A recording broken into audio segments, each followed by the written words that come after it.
Esto siempre lo recomiendo a la gente que no invente, que copie y mejore.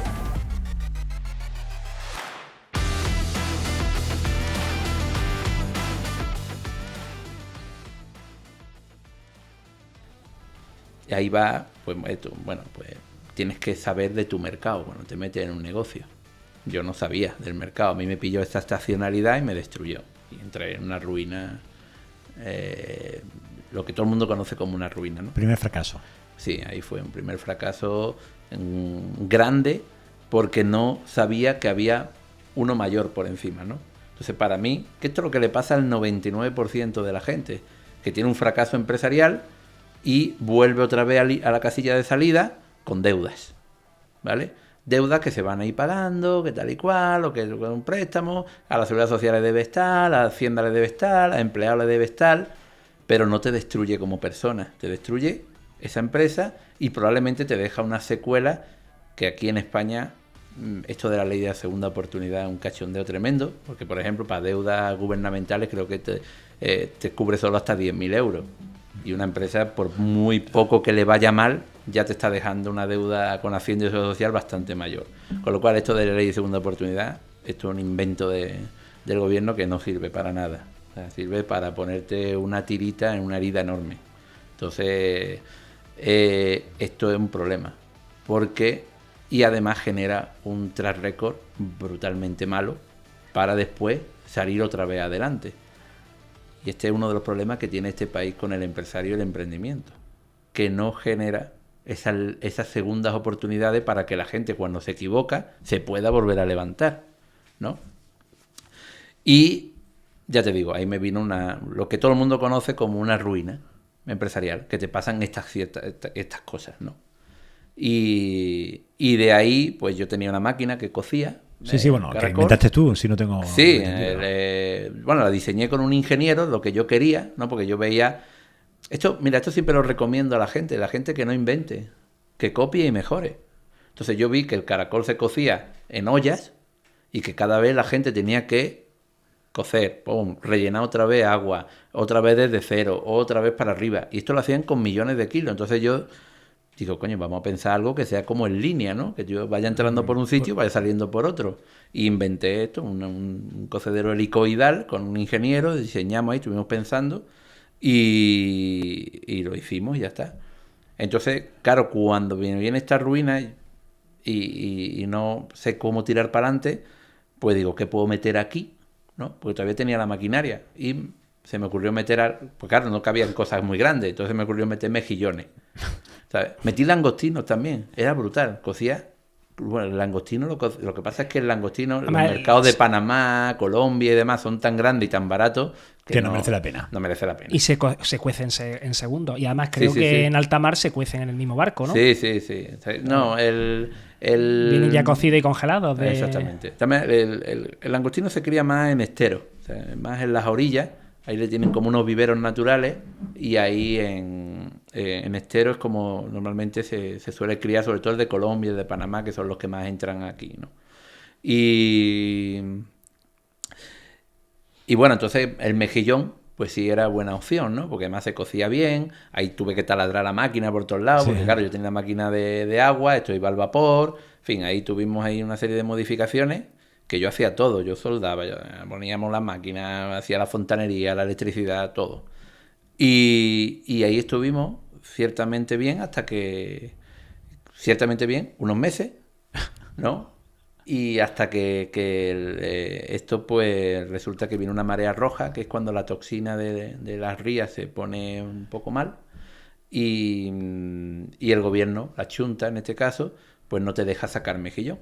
Y estas cosas pues pasan 2 días, 3 días, o en este caso que pasaron meses. Entonces, claro, como tú cada día no sabes si se va a abrir la ría.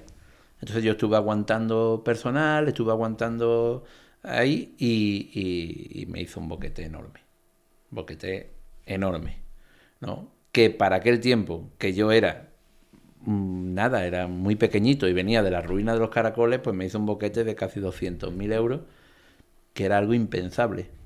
Es como si tú ahora mismo le dices a cualquier persona que cobra 1.000 euros o 1.500 euros que tiene que pagar 200.000. O sea, ¿De qué año hablamos?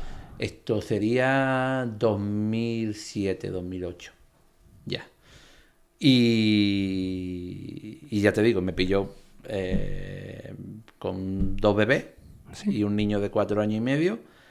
Y fue una ruina que además no me esperaba para nada, porque era como que parecía que esto iba a ir bien, que iba y a bien, más. que iba bien y a más. Bueno, iba bien y a más. De hecho, estaba muy contento porque estaba pagando las deudas anteriores, ¿no? Era como que te habías conseguido levantar y, coño, parece que esto va bien. Y de buena primera viene algo que yo no conocía, que era esta marea roja, y solo dependía de este producto. Por eso ahora diversifico también. Claro, volvemos al tema de no conocer el mercado. Claro, no conocer el mercado y poner todos los huevos en la misma cesta. Porque eso nunca había Por un pasado, lado, ¿no? Esa marea, 8 meses. Había pasado, pero no tantos meses. Pasaba cada 2 semanas, a lo mejor te paraban un día, oye, pues este jueves no se puede sacar porque la toxina está, pues ya, sacas al viernes, o te paras 2 días, un día. Esto suele pasar todos los días, la Chunta analiza la ría gallega y analiza 3 toxinas, ¿vale? Y si alguna da por encima del rango, pues te para la saca de mejillón, porque al final el mejillón es un bicho que filtra todo el agua. Entonces, si el agua tiene algo, pues incluso cuando se consume o se vende vivo, esto va a unas depuradoras de marisco que se llaman y con agua filtrada la tienen a chorro sobre los mejillones para que el mejillón vaya filtrando ese agua y cualquier otra que haya cogido anterior se limpie, ¿no? Porque al final es digamos, tóxico, purifican ¿no? Para mejillón. El consumo humano es tóxico. Es tóxico. Claro. Es tóxico si esa toxina está por encima del rango, ¿no? Claro, por eso hacen el análisis todos los días y todos los días deciden si dejan sacar mejillón o no. Entonces, normalmente sí, pero a lo mejor del año pues hay 300 días sí, 65 no. Y a ti te paran la actividad durante 8 meses, tendría estructura, tendría empleados, tendría inversión. Claro, yo me pillo ahí con 17, 18 empleados, debiendo pues mucho, ya te digo, casi 200.000 euros, y claro, y sin nada más. Entonces, pues, ¿qué pasa? Pues viene la consecuencia del fracaso, de la ruina. Las consecuencias, ¿cuáles son? El teléfono llamándote todo el día para pedirte dinero, los acreedores, cartitas de estas blancas con el cuadrado negro, que son muy famosas de Hacienda. Sí. La agencia tributaria. Continua. La gente, los empleados y la gente y la familia de los empleados pegándote en la puerta para querer cobrar. El sueldo del 0,61 embargado.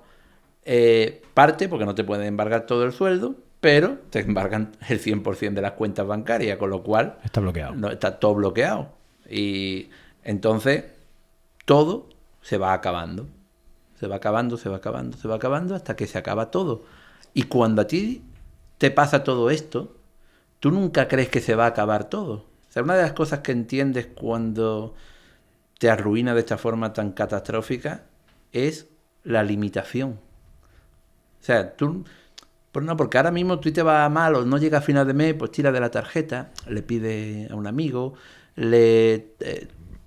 a tu familia, pero cuando todo esto ya lo has hecho y pasa otro mes, y no hay nada, te das cuenta de que no hay nada. Y llega un momento en que no puedes ir a comprar, porque no hay nada. Sí, que no tiene flujo de caja, con lo No cual hay está nada. ahogado. Está ahogado. Aún no hay nada, ni hay nadie que le puedas pedir. No hay nada. Entonces se te empiezan a ocurrir pues cosas extrañas. Pues como eso, como echar la mitad de agua y la mitad de leche en los biberones, como tenés que suplicarle a una persona que te deje 5 euros, cosas así, ¿no? Ir al supermercado con una listita y tener 25 euros para comprar y llegar a 24, porque tienes que ir sumando, ¿no? Hasta para no pasarte en la caja, ¿no? Y no pasar... Entonces, bueno, pues pasaron situaciones muy chungas y ya está, me quitaron todo ahí, todo lo que podían quitarme y fatal. Y Curro, ¿cuántos amigos perdiste, tú y tu familia? ¿Cuánta gente te dio la espalda y no te cogía el teléfono? Bueno, mira, que yo sienta de verdad, perdí un amigo, mi mejor amigo en aquel tiempo, lo perdí porque la vida es perra para estas cosas. Entonces era mi mejor amigo. Y yo cuando la cosa empezó a ir bien, fíjate, lo metí de socio sin que se hubiera ganado él nada, ¿eh? O sea, lo metí porque quería estar con mi amigo ahí. Sí, claro, por ¿sabes? hacer algo con él. Y cuando Y cuando la cosa veo que se pone mala, le digo, oye, salte. Cuando lo veo que se va a poner mal, digo, mira, salte porque te vas a salpicar. Y yo te he metido aquí para que ganemos dinero y para que nos vaya bien, y me parece a mí que te voy a meter en un follón que te caga, ¿eh? Entonces, salte. Y se salió. Y en ese momento, o un mes después, medio mes después, un colaborador que tenía, mala persona, porque la vida está llena o sea, yo creo que la gente es buena. Un colaborador tuyo, ¿no? Sí, un colaborador mío, pero un tío malo, le dijo a él que yo lo había quitado porque la cosa iba a ir muy bien y quería todo esto para mí. Entonces la sorpresa fue que este amigo se lo creyó. Entonces lo perdí por el camino, ¿no? Se creyó eso. Luego pasó lo que pasó. Pero a mí la decepción fue terrible, ¿no? Y luego después, claro, que pierde... Curro, ¿y en esa situación, o sea, eso qué te enseñó? Bueno, primero que pedir dinero es complicado.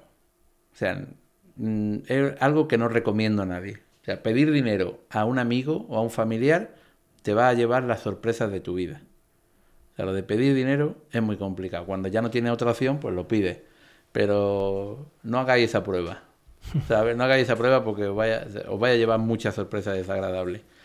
Y me enseñó muchas cosas, sobre todo a valorar lo que uno tiene, a valorar los verdaderos amigos. Tengo una amiga que, como veía la situación que tenía en mi casa tan insostenible, ella tenía cheque de comida y me dio la mitad de su cheque de comida que le daban a ella, o sea que ella estaba necesitada también. Entonces, cuando tú descubres ese tipo de personas, no sé, porque a mí no me los daban, porque como yo trabajaba, aunque te viniera todo embargado, como era un trabajador público, entre comillas, no tenía acceso a ningún tipo de ayuda. Entonces, esta muchacha cogió y para mí es como si fuera una hermana, bueno, más que mi hermana. Desde ahora. Y, Curro, a partir de ahí la recuperación, o sea, porque en algún momento supongo que, o sea, ¿qué hiciste? ¿Cómo surges de la ceniza? Porque claro, estabas arruinado y ¿qué te impulsa a volver a intentarlo? O sea, lo que te impulsa es que se llevan todo. Tuve una situación ahí con unos gallegos también un poco jodida y... Tú pierdes la empresa, ¿no? Yo pierdo, o sea, no pierdo la empresa, o sea, pierdo todo, obviamente pierdo la empresa, sí, pero todavía de las naves la navecita que yo tenía, que una nave no te imaginas, una nave de 150 metros, 120 metros eran, pero había una pequeña cámara de congelado, de frío y demás, y un túnel de congelación, que esto era algo que estaba ahí metido, o sea, no era algo que tú te puedes llevar, o sea, hay que liar, sale más caro llevártela que... Entonces vino un señor por medio de otro a comprar el negocio, bueno, yo estaba intentando vender lo que pudiera allí. Entonces vino un señor a ver si podía llevarse algo y me dijo que él venía del sector del pescado y me dijo que si quería que lo tenía todo para elaborar pescado. Tenía un túnel de congelación, una cámara de frío y una cámara de congelado. Entonces que podía recibir pescado de otra gente para elaborarlo yo. Y que esa sala era perfecta.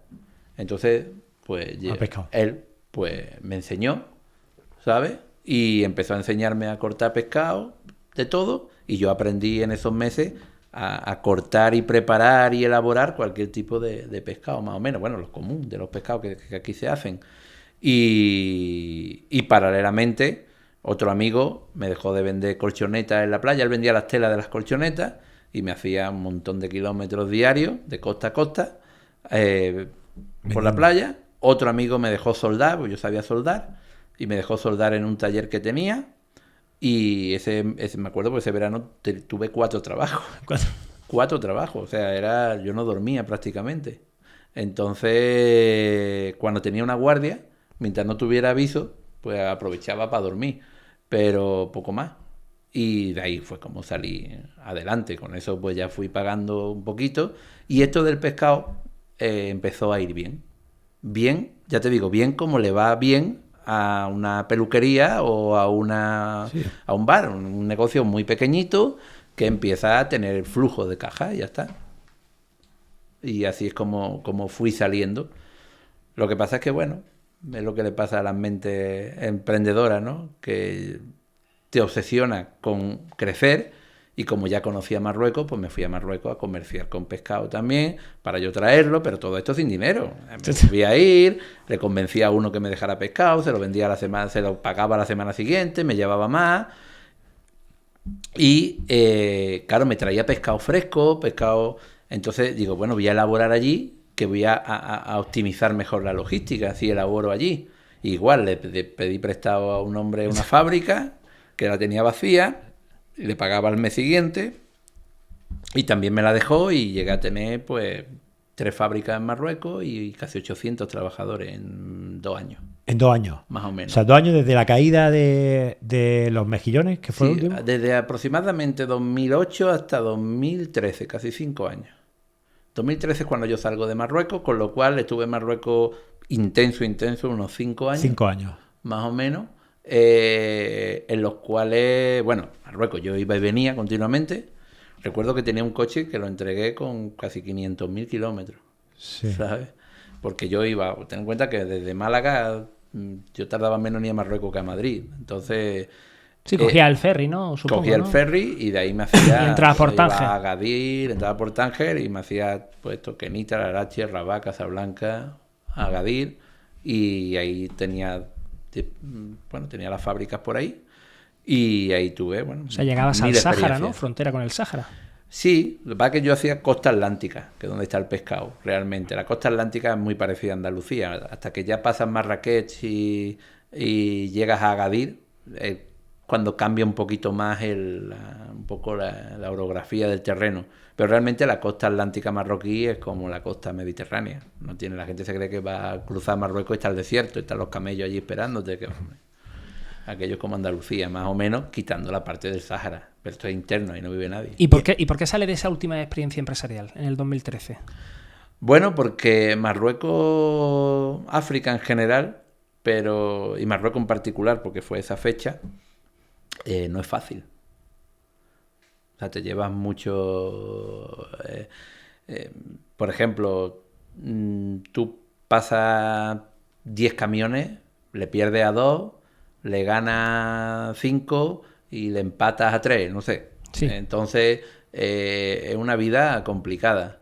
Entonces, en 2013 pasan una serie de cosas, me ofrecen que lidere un equipo para una empresa en Córdoba, un equipo de internacional, me da la oportunidad de crear Lee Company, que se crea ahí como una comercializadora externa de esta fábrica, y decido venirme, dejar Marruecos. Abandonas Marruecos y te vienes y ahí nace Lee Company. Porque tú decides, o sea, no trabajar para esta empresa que te ofreció un puesto de narices, sino, oye, yo monto mi empresa y no trabajo para nadie. Exactamente. Y me llevo una parte de lo que tú... Yo estoy obsesionado siempre con escalar las empresas. Entonces digo, yo no voy a ser trabajador de nadie, por mucho con buenas condiciones que tenga, y yo, si lo que hacemos es que monto, y menos mal que lo hice, porque esta empresa, sí, aunque era una empresa buena, resulta que tenía una dirección muy obsoleta, ¿no? Muy arcaica, por decirlo de una forma, ¿no? Entonces, los proyectos más disruptores que a mí me gustaban, pues no lo aprobaban. Entonces lo que hacía yo, digo, bueno, vale, tú no lo quieres, lo hago yo. Y te alquilo la fábrica o te pago un precio por este producto. Y así es como empecé yo con ellos. Empecé, por ejemplo, con un proyecto de sangría que ellos no lo quisieron hacer. Vale, muy bien.